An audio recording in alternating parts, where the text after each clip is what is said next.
En ces jours-là, parut un édit de l'empereur Auguste ordonnant de recenser toute la terre. Ce premier recensement eut lieu lorsque Quirinius était gouverneur de Syrie. Et tous allaient se faire recenser chacun dans sa ville d'origine. Joseph, lui aussi, monta de Galilée depuis la ville de Nazareth vers la Judée jusqu'à la ville de David appelée Bethléem. Il était en effet de la maison de la lignée de David. Il venait se faire recenser avec Marie, qui lui avait été accordée en mariage et qui était enceinte. Or, pendant qu'ils étaient là, le temps où elle devait enfanter fut accompli. Et elle mit au monde son fils premier-né. Elle l'emmaillota et le coucha dans une mangeoire, car il n'y avait pas de place pour eux dans la salle commune.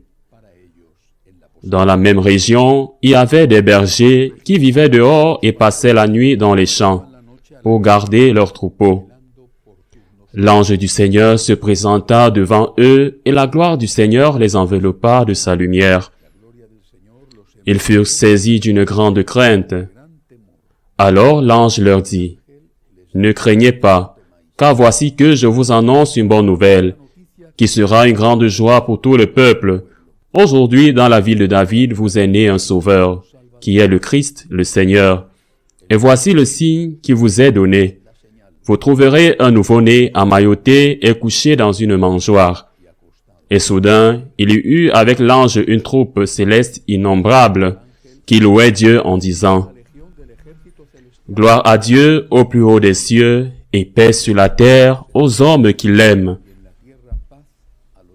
Acclamons la parole de Dieu.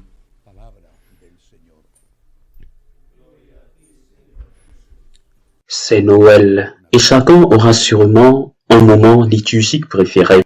Il ne fait aucun doute que Pâques est le plus important à tout point de vue, mais Noël touche mon cœur intimement. Je ressens deux choses fortement. La première, la gratitude, et la seconde, un énorme enthousiasme. Je me sens reconnaissant parce que celui qui est né est mon sauveur. Il est mon rédempteur. Je me sens comme celui qui était mort et qui a reçu la vie. Lazare, moi, chacun de nous, j'étais mort à cause du péché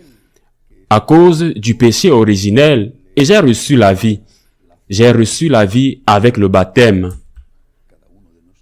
Mais, en plus, c'est que chaque fois que j'ai commis un péché, le Seigneur m'a toujours donné la vie par sa miséricorde. Je me sens comme le paralytique. C'est paralytique que Jésus a guéri.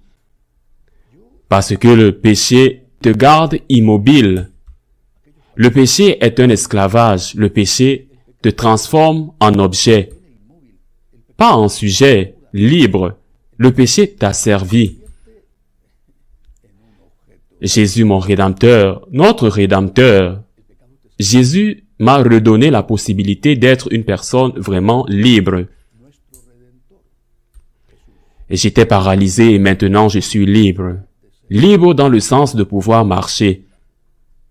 Je ne dis pas que les personnes paralysées ne sont pas libres spirituellement parlant.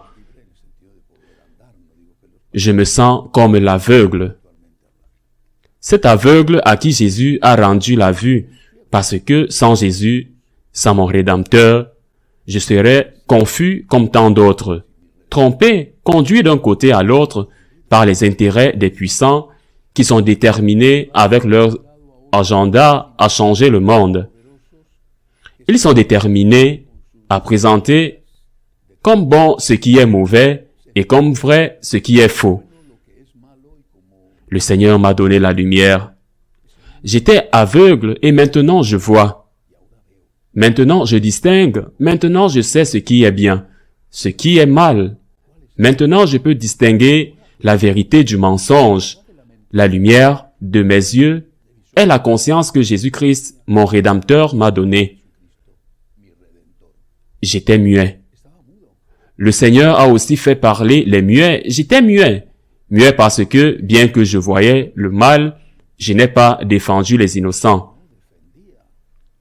Je me suis tu et je me suis tu parce que j'avais peur des conséquences. Qui ose parler aux puissants? Quand ils font du mal à quelqu'un, même si vous savez qu'il est innocent, vous vous taisez. Par contre, le Seigneur m'a donné la capacité de parler et de défendre, et en premier lieu, de le défendre, lui, l'innocent par excellence. De défendre les enfants en être, qui sont les autres innocents assassinés aujourd'hui. De défendre tant de victimes, qui n'est pas à la mode de les défendre. Il y en a d'autres qu'il est à la mode de défendre. Et les défendre, et je pense que c'est très bien, mais ce n'est pas à la mode. Ce n'est pas politiquement correct de les défendre. Je répète, le cas de l'avortement, et pas seulement cela, le Seigneur a ouvert ma bouche. Il a délié ma langue. Il a délié mes lèvres pour que je puisse les défendre. Pour que je puisse parler. J'étais aveugle. J'étais paralysé. J'étais muet. J'étais aussi sourd. J'étais sourd parce que je ne voulais pas entendre les cris de ceux qui me demandaient de l'aide. Et maintenant, au contraire, j'entends. Je vois. Je parle. J'entends. J'entends ces mots qui me disent « Aide-moi, mon ami qui est malade, quelqu'un qui est seul, une personne qui n'a rien à manger. » Ces personnes sont Jésus, qui me dit « Aide-moi » et je fais tout ce que je peux parce qu'il m'a ouvert l'oreille et brisé ma paralysie pour que je puisse agir de plus. J'étais aussi possédé par le diable parce que quand on est dans le péché, on est possédé par le diable. Et le Seigneur a chassé le diable de moi. Il chasse continuellement le diable hors de moi chaque fois qu'il me fait le don de sa miséricorde parce que je lui dis humblement, « Seigneur, prends pitié. » Tous les miracles que Jésus a faits, il les a accomplis en moi, en chacun de nous, quelle que soit la forme. Il me nourrit quand j'avais faim, et il me nourrit chaque jour avec ses pains et ses poissons, qui sont le symbole de l'Eucharistie. Il me ressuscite, il me donne la lumière et me permet d'entendre les supplications de ceux qui demandent de l'aide. Il me permet et me donne la force de parler même si ce n'est pas politiquement correct. Tout ce que je dis, et même si ce que je dis dérange certaines personnes, il est mon sauveur, il est mon rédempteur. Comment ne pas être reconnaissant? Je suis reconnaissant comme quelqu'un qui est en train de mourir à l'hôpital, déjà abandonné par les médecins. Et ils lui disent qu'un médicament merveilleux est arrivé. Aucun médecin est arrivé qui est une imminence et qui va vous guérir. Et en effet, il vous guérit. Il est mon sauveur. Il est mon rédempteur. Je suis conscient qu'il n'est pas seulement mon sauveur, mais qu'il est le sauveur de tous. Mais il est mon sauveur. Il est mon rédempteur. Il m'a ouvert les portes du ciel. Il m'a donné l'espoir. Il m'aide à marcher sur l'eau chaque jour alors que j'ai tellement peur. Plusieurs fois parce que je suis conscient que je marche sur beaucoup de pieds ou que je dérange beaucoup de gens qui ne voudraient pas entendre parler de la vraie foi. Il me permet de marcher sur l'eau en faisant confiance à sa force et non pas que j'ai un sol ferme sous mes pieds. Il est mon rédempteur. Il est mon sauveur. Mais c'est la première partie. J'ai dit que je ressens deux choses. La gratitude, une profonde gratitude, mais aussi l'enthousiasme. Je ne peux m'empêcher et je ne veux pas m'en empêcher. Je ressens de l'enthousiasme, un enthousiasme très fort, un enthousiasme qui me pousse à chanter des chants de Noël toute la journée.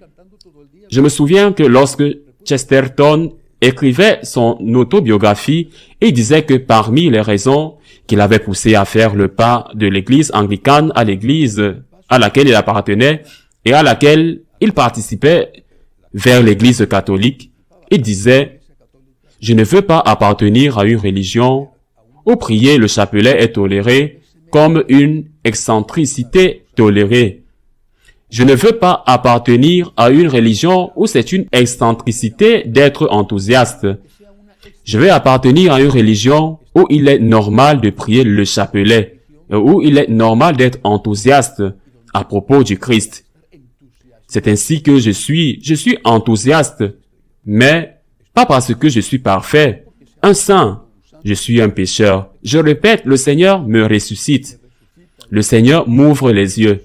Le Seigneur éloigne de moi le diable. Mais ce pécheur est enthousiaste, précisément parce qu'il sait que le Seigneur est son Rédempteur. Mon Sauveur, mon Rédempteur est né. Je suis enthousiaste. Je disais tout à l'heure que ces jours-ci, je chante constamment des chants de Noël. Je ne peux pas m'en empêcher et j'aime beaucoup ça. Et parmi tant de chants que j'aime, j'avoue qu'il y en a un qui est un chant andalou, avec lequel je m'identifie beaucoup. Il est chanté dans le style flamenco, le tantaranta. Il m'est impossible de le chanter parce que je suis un très mauvais chanteur, mais je l'aime surtout parce qu'il est exagéré. Les bergers qui savaient que l'enfant avait faim, que l'enfant voulait du lait, un berger qui a trait les brebis 20 fois. Les bergers qui savaient que l'enfant voulait faire la fête, un berger qui a cassé 6 paires de tambourins. C'est quelqu'un comme ça que je me sens, et c'est comme ça que nous devrions nous sentir, excités, surexcités, comme ces bergers qui étaient excités, pas parce que l'ange leur a dit « Heureux, je vous donne de bonnes nouvelles ». Le prix de la laine va augmenter. Ou regardez, ils vont vous payer un bien meilleur prix pour les agneaux. Le Sauveur est né. Mon Sauveur est né. Notre Sauveur est né. Merci Seigneur. Merci. Merci. Ce pauvre être humain que tu as créé, maintenant tu l'as aussi racheté. Merci Seigneur.